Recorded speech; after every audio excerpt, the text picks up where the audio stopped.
tout le monde dit, tous les médias ont relaté pendant des années, tu le sais, c'est Oui. la télévision, Non. les travers de la Pas télé-réalité, du tout. la descente aux enfers de Loana à cause de Love Story. Est-ce qu'on peut le dire aujourd'hui? Est-ce que ça a contribué à ta descente aux enfers, oui ou non? Non, non, ça n'a pas du tout contribué à ma descente aux enfers. Peut-être que j'ai été plus mise en avant sous les projecteurs, ce qui m'a rendue beaucoup plus sensible et accessible par certaines personnes mal intentionnées. Mais je pense que connue ou pas connue, j'aurais pu faire de mauvaises rencontres qui m'ont fait descendre dans des travers impossibles à remonter. Cette expression descente aux enfers, elle te gêne ou au contraire, Non, elle colle totalement à ce que tu as vécu? non, non, l'expression la descente aux enfers colle complètement à ce que j'ai vécu. Ça a été vraiment une descente aux enfers et j'y suis restée un long moment. J'avais l'impression d'être au fond d'un gouffre et de tomber sans jamais me relever. Mais comment ça commence? Est-ce que ça commence par une phase de déprime, de dépression? Est-ce qu'on sent venir une période sombre comme ça? Est-ce que tu sentais que tu allais mal? Non, je ne l'ai pas senti venir en fait. Je crois que je me suis détériorée intérieurement petit à petit. On m'a grignoté, on m'a enlevé mes désirs, mes envies, mes espoirs.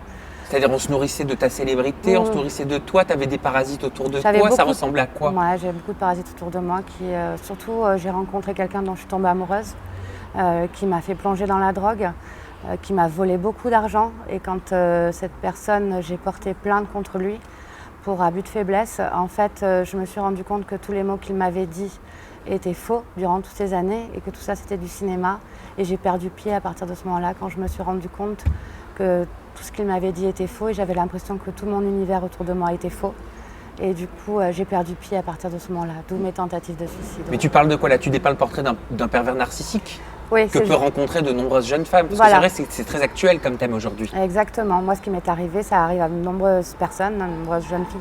On appelle ça des pervers narcissiques, ouais, qui se nourrissent du mal-être de l'autre pour pouvoir exister. Et en fait, à force d'être traité comme une serpillière, on a l'impression de l'être.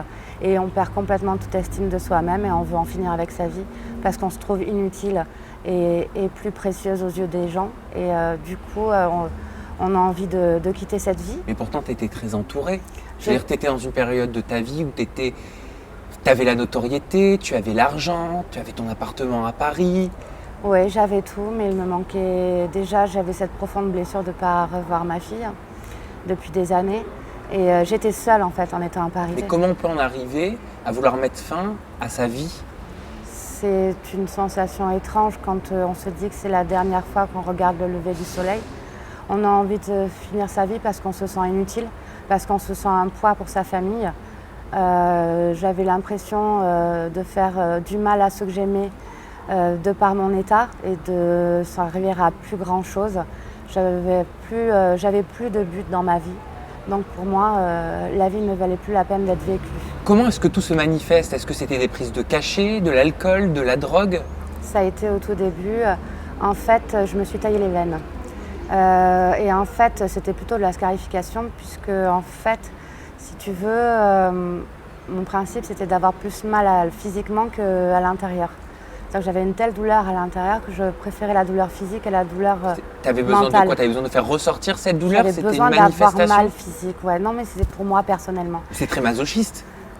Mais c'est très dur. C'est très dur quand on en arrive à se faire mal soi-même pour que cette douleur dépasse la douleur Mais qu'on c'est a à un l'intérieur. dégoût de soi, c'est quoi? Parce que pour en arriver à se faire mal, il faut avoir quand même une très mauvaise image de soi. Il faut On avoir n'a très plus- peu d'estime de soi. On n'a plus d'image de soi-même, on n'a plus de... Non, je n'avais plus d'image de moi-même.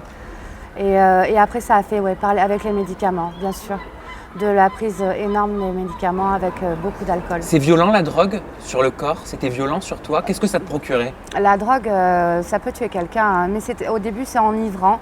Bien sûr, on se croit le roi du monde. Mais après, on se rend compte très vite que la paranoïa arrive. Et on a peur de tout. Et puis, ça accentue énormément nos craintes et nos angoisses. Donc finalement, les problèmes du quotidien que moi je gère normalement me paraissaient complètement insurmontables quand j'en prenais. T'en prenais régulièrement? J'en prenais régulièrement, oui. C'était pas que le soir ou c'était Non. pas dans un cadre festif? J'étais arrivée au début, j'étais dans un cadre festif et après quand j'ai été avec quelqu'un qui m'a mis dedans, c'était quotidien. Bien sûr, je ne mangeais même plus, je dormais quasiment plus. Et je ne me nourrissais que de ça. Et je peux le dire que c'était l'enfer. C'est devient l'enfer quand on en devient dépendant. Quand c'est festif, je ne souhaite pas de le faire parce qu'on peut faire la fête sans rien. Mais quand on en est dépendant, c'est comme n'importe quelle drogue, l'alcool, les médicaments. Mes 3 addictions ont été aussi dures et difficiles à gérer et à s'en débarrasser. C'est pour ça que je ne veux plus jamais y retourner. C'est pas pouvoir le vivre, c'est pour pouvoir m'en défaire. Je ne veux plus jamais revivre ces crises de larmes, ces tremblements, ces sueurs froides et ces cauchemars pour m'en sortir de là-dedans. Oui, c'est ça que ça crée la drogue. La vie, elle est plus belle au naturel ou elle est plus belle avec des substances? Non, la vie est plus belle au naturel, sans artifice, et c'est vrai. Parce qu'au final, c'était pour te rendre la vie plus belle que tu prenais tout ça. Je prenais tout ça pour oublier. Ah, pour oublier? Ouais, je prenais tout ça pour oublier ce qui m'arrivait, pour oublier ce que j'étais. Je crois que je m'étais un peu perdue, en fait. Je m'étais perdue et je trouve que la vie est tellement plus belle sans rien, puisque maintenant, je ne bois plus d'alcool, ni de médicaments, ni de drogue. Plus une goutte d'alcool? Plus une goutte. C'est-à-dire que tu peux même pas boire trinquer au champagne? En fait, c'est étrange parce qu'en fait, mon corps refuse complètement l'alcool. C'est pas moi qui veux pas boire, c'est que même l'odeur de l'alcool me dégoûte maintenant. Et c'est vrai qu'en soirée, je reste au soft, alors que les autres boivent de l'alcool. Tu as peur parfois de ressombrer? Tu as peur de franchir cette limite? Je n'ai aucune peur de refranchir cette limite parce que je l'ai déjà faite et j'ai pas envie d'y retourner. Et je suis très heureuse comme je suis, donc j'ai pas besoin de plus pour être heureuse, parce que je suis à 100% heureuse, donc j'ai pas besoin d'artifice en plus pour l'être. Parce qu'on m'en a proposé, bien sûr, tu te doutes bien, et j'ai le pouvoir maintenant de dire non, et j'ai pas envie.